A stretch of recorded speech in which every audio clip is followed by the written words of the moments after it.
But we all know that kind of like days 1 through 5 are going to be the same amount of bonus per se, but it just matters about what that 30-minute time weighted average price is going to be. So I'm kind of just sitting in the back right now, to be honest, kind of just waiting to see what happens. I mean, we had a wick maybe like a handful of hours ago to nearly 22 cents on Hex, and it's like, all right, well, where else can this go?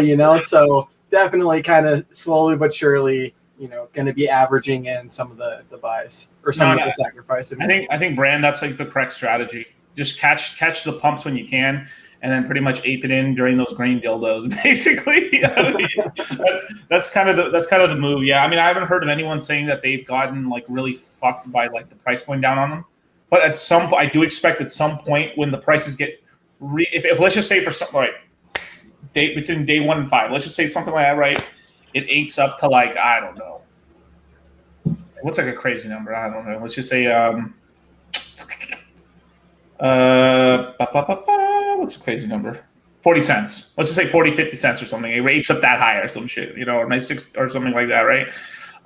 Probably it might crash down to 40. If it hits 50, it'll probably go to 40 real quick. So you'll probably get 45 cents. That's not that bad, I mean, but at some point, probably towards the end days or the end of the first 5 days or something, we'll probably see a price crash, a decent, probably 40% correction, something like 50% correction. I don't think we're going to see any like 80% corrections or anything like that. I don't even think the current whales have enough Hex to dump it down that far for very long, because people will buy it up because they're trying to sacrifice it as well. It's a beautiful, beautiful little game. Yeah, it's there's a lot of volume coming in too. So if you actually go on if you look at the volume coming into Uniswap V2, there's a huge spike on the price chart, which is actually that's actually what you want to see. One thing you don't want to see, this is just in general for any charts you're looking at, if you see it rising on low volume, that's usually not a good thing. There's a shit ton of volume that came in the last 2 days, so it's a really good. I love the chart setup right now. So, but just for if there's like a random guy watching, the stream today, just be aware that DC Brand, like there's been a lot of people that have been planning around this for like quite a while. So, if the words I'm speaking, I'm just assuming that it's for most people they're planning on some kind of sacrifice during the duration of the sacrifice phase.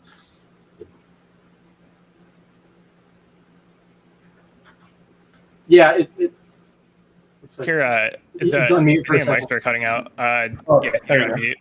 Yeah, sorry. Go ahead, Brand. Sorry. Oh, just real quick. I mean, yeah, there's so many ways you can tackle it, and as someone that follows the PulseChain Telegram a lot, I hear a lot of people saying like, "What's the ultimate strategy?" And there is no like perfect answer to that question. I mean, the best thing you can kind of do is just go to the pulse.info main website and look at that bonding curve, and kind of develop your strategy from there. Because, the second that the FOMO ensues, I've already seen a lot of people that have kind of had like almost like a regret for sacrificing a little bit too early. And it's like, keep your emotions cool and, develop a plan, and then, try and work that plan as much as possible. Yeah. I mean, you got like, here's a common question that I had a lot of people ask me.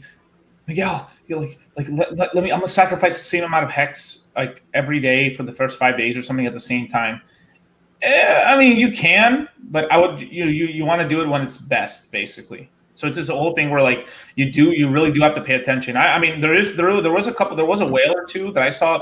They put in like 17 million, didn't even give a fuck what the price was. They just went, cool. Yeah. I mean, some people are like that. I mean, they're just like, you know what, I'm cool with this, and then they just go.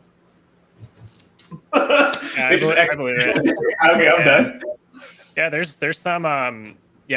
some serious players with a lot of economic mass. So it's I think I guess it kind of relates differently depending on what their relative size is, because they're probably not as they probably don't care as much as far as like trying to get in like capitalize completely on like a run up on the price or something like that, because they're putting in so much energy that even depending on what the price ends up going up to, they just have so much that they're already going to end up having like one of the top positions through the entire sacrifice period. But Yeah, it's I guess one thing I agree with like kind of what Bran and DC are saying is like as far as your strategy, make sure you do have like let's say a strategy going into this. I think kind of some of the advice there is really good, and not get too overwhelmed looking at things like back in hindsight or something like that.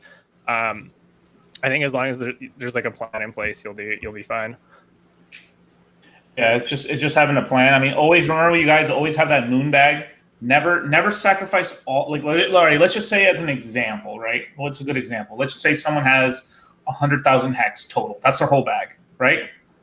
Liquid. And they just say, you know what? I'm going to sacrifice half of it. Okay, cool. That's 50,000, right? I think at no point, like even past the 5 days, that person who sacrifices should probably keep like at least 20,000 of that 50,000, or maybe even 15,000 of that 50,000, something, right? Because you never know, you might get some crazy price point on hex at some. Maybe it hits a fucking 60 cents. I mean, that would be really. I mean, comparatively, if you sacrifice 10,000 hex at 20 cents.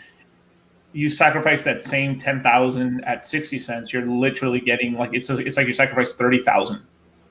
Yeah. So 3 times, and there is this whole little thing of like I think the first couple days when after hex turns over on day 5 for the volume phase, you still have the 2.5x. It's just the price goes up. The price doesn't shoot up that dramatically right away. So a couple percentage. I mean, if you get a 15% increase in the price, you still would get almost the same amount or more than you would even on day 5. It really where it gets preparing is like 5. I think it's like 7 days afterwards. That's when it starts getting kind of ridiculous. That we're like it really starts eating into your ability to the wicks to actually kind of be able to beat out the first 5 days. I mean, what are your thoughts on that? Yeah, Brandon, do you want to go first or? I mean, feel free to take the floor. Yeah. Oh, okay. Yeah, I was. I guess. I guess to add on that, yeah. So honestly, the even the targets DC is mentioning. So, there's a lot of people, of course, that are watching or have watched a lot of the previous streams. But for anybody that's new, honestly, those price targets are actually it is possible. Like, there's not a lot of liquidity. There's a lot that's in the contract right now.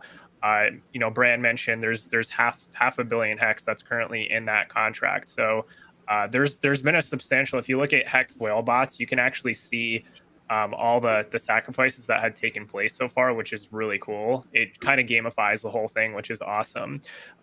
So once you go into this price discovery, the market's eventually going to do what it's going to do. You don't necessarily have to get too overwhelmed at like specific price targets, but the targets DC are mentioning are it is within the realm of like possibilities that can play out. It does jive with like what the growth has been, even if you look back at previous impulsive waves on the hex price chart. So I would say just whatever plan you have, definitely take whatever DC mentions as far as like any recommendations for the strategy. I think that's going to be a very good way to go about it. So just overall, just stick to whatever your plan is, but do have a plan. Do you have a plan for this if you are sacrificing? BW, that you didn't really screw up there. That's fine. That's actually a good price. That's a very nice price. 17 cents. You almost caught the 18-cent right there too as well. So that's a great price. You didn't fuck up at all right there. The only difference I would have probably done with that, that would have been more of a 10% sell on the way I would have done it. But that's not bad because like you still have a majority. You still have what would that be, like 83% of your coins still? That's a lot. So you're fine. Yeah, you guys don't go crazy. I mean, the important part is as long as you're able to catch 40% of your coins, whatever you sacrifice at a stupid high price, that's a cure-all. Totally. Just totally, yeah. You'll end up getting a nice average price point because let's just say you're kind of DCAing like 17 cents or something like that, and then you only have 10% at like 40s, 50s, I don't know, wherever it goes, right? And if you average it all out, you'll probably end up something probably in the mid 30s, high 20s. Not bad.